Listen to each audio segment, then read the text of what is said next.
Assalamualaikum warahmatullahi wabarakatuh. Saya Dewi Mentari akan menyampaikan materi bab 1, kemudian bab 2 akan disampaikan oleh Risma, bab 3 Vita, bab 4 Halil, dan bab 5 Reza. Bab 1. Hakikat pendidikan kewarganegaraan dalam pengembangan kemampuan utuh sarjana. Pendidikan kewarganegaraan pada dasarnya adalah belajar tentang keindonesiaan. Oleh karena itu, seorang sarjana sebagai bagian dari masyarakat Indonesia yang terdidik perlu memahami tentang Indonesia, memiliki rasa kebangsaan Indonesia, memiliki kepribadian Indonesia, dan mencintai tanah air Indonesia. Kemudian, esensi dan urgensi pendidikan kewarganegaraan untuk masa depan. Generasi penerus melalui pendidikan Pancasila dan kewarganegaraan ini diharapkan mampu mengantisipasi masa depan yang senantiasa berubah, serta memiliki wawasan kesadaran bernegara untuk bela negara, dan memiliki pola pikir, pola sikap, dan perilaku yang cinta tanah air berdasarkan Pancasila. Pentingnya pendidikan kewarganegaraan. Negara perlu menyelenggarakan pendidikan kewarganegaraan karena setiap generasi adalah orang baru yang harus mendapatkan pengetahuan, sikap, dan keterampilan agar mampu mengembangkan warga negara yang memiliki karakter yang baik dan cerdas untuk hidup dalam kehidupan bermasyarakat, berbangsa, dan bernegara yang sesuai dengan demokrasi konstitusional. Bab 2. Esensi dan urgensi identitas nasional sebagai salah satu determinan pembangunan bangsa dan karakter. Bagian A. Konsep dan urgensi identitas nasional. Identitas nasional dibentuk oleh dua kata dasar, yaitu identitas dan nasional. Dalam konteks pendidikan kewarganegaraan, identitas nasional lebih dekat dengan arti jati diri, yakni ciri-ciri atau karakteristik, perasaan, atau keyakinan tentang kebangsaan yang membedakan bangsa Indonesia dengan bangsa yang lain.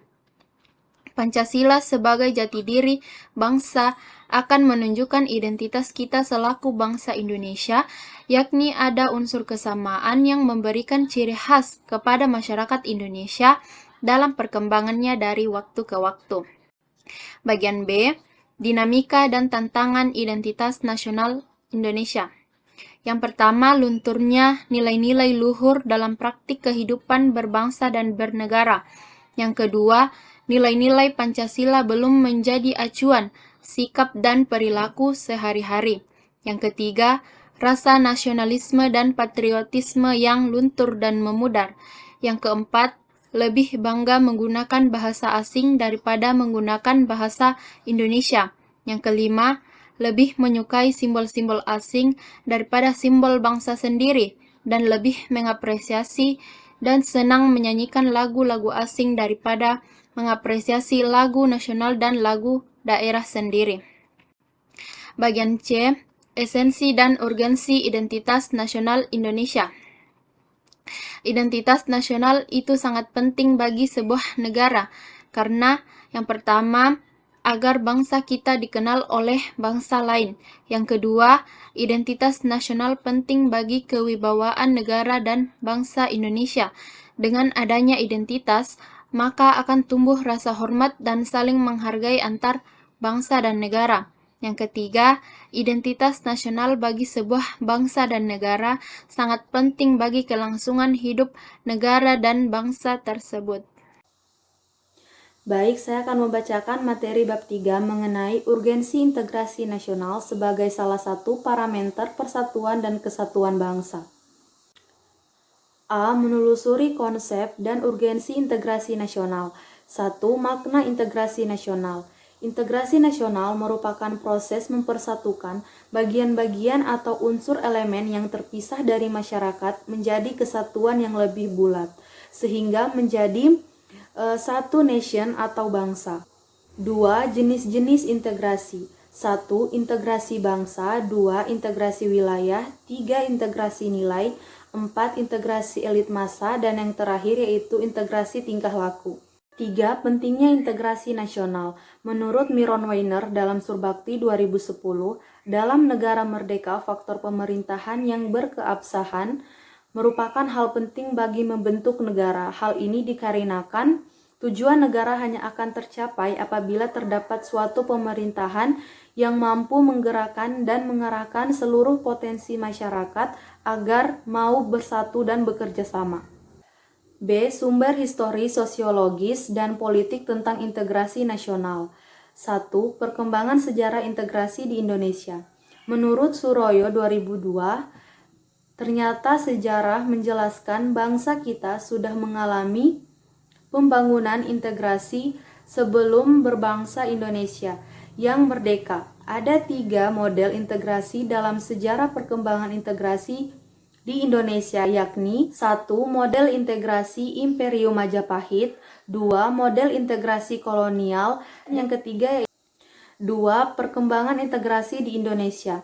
Faktor yang menentukan tingkat integrasi suatu negara adalah 1. Adanya ancaman dari luar, 2. Gaya politik kepemimpinan, 3. Kekuatan lembaga-lembaga politik, 4. Ideologi nasional, yang kelima kesempatan pembangunan ekonomi. Bab 4. Nilai dan norma konstitusional UUD NRI 1945 dan konstitusionalitas ketentuan perundang-undangan di bawah UUD. A. Konsep dan urgensi konstitusi dalam kehidupan berbangsa negara. Konstitusi adalah seperangkat aturan atau hukum yang berisi ketentuan tentang bagaimana pemerintah diatur dan dijalankan. Oleh karena aturan atau hukum yang terdapat dalam konstitusi itu mengatur hal-hal yang amat mendasar dari suatu negara, maka konstitusi dikatakan pula sebagai hukum dasar yang dijadikan pegangan dalam penyelenggaraan suatu negara. Membangun argumen tentang dinamika dan tantangan konstitusi dalam kehidupan berbangsa negara Indonesia. Pada awal era reformasi atau pertengahan 1998 muncul berbagai tuntutan reformasi di masyarakat. Tuntutan tersebut disampaikan oleh berbagai komponen bangsa, terutama oleh mahasiswa dan pemuda.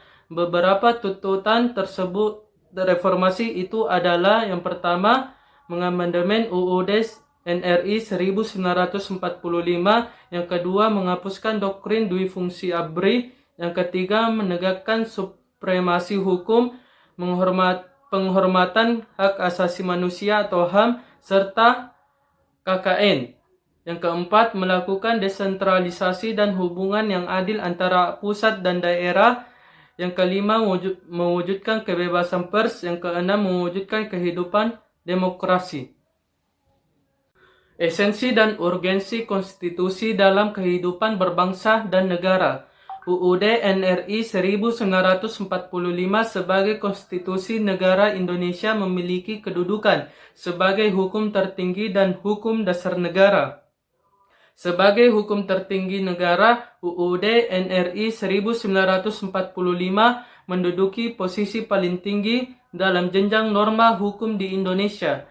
Sebagai hukum dasar, UUD NRI 1945 merupakan sumber hukum bagi pembentukan peraturan perundang-undangan di bawahnya. Bab 5. Harmoni kewajiban dan hak negara dan warga negara dalam demokrasi yang bersumbu pada kedaulatan rakyat dan musyawarah untuk mufakat. A. Menelusuri konsep dan urgensi harmoni kewajiban dan hak negara dan warga negara.